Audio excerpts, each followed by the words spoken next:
magaalaa Jimmaa Abbaa Jifaar gara galgalaati kuni.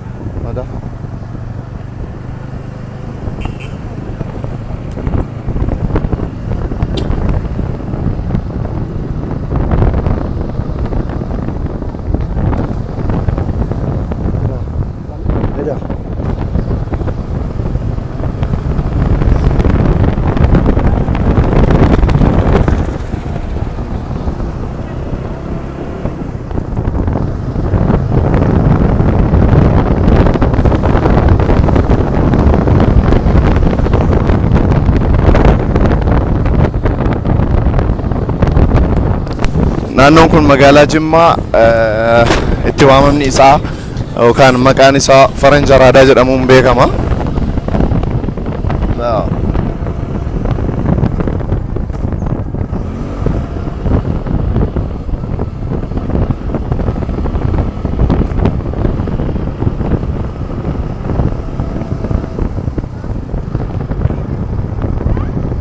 Jimmaa Abbaa Jifaar gara galgalaati. Kota Jimmaa Abbaa Jifaar daawwadhaa. Bakka argama bunaa, giddu gala daldalaa, bakka yeroo ammaa kana egaa magaalaan Jimmaa namoota baay'ee keessummeessuuf qophii hunda xumurtee jirti. Kanaafuu gara magaalaa kanaatti dhuftanii magaalaa jaalalaa, magaalaa namni hundi dhufee itti duroomuu danda'u jechaadha. Itti hojjennaan namni kamuu duroomuu danda'a. Bakki kun immoo bakka hawwata turizimii hoteelota garaagaraatiif mijatoo ta'anidha.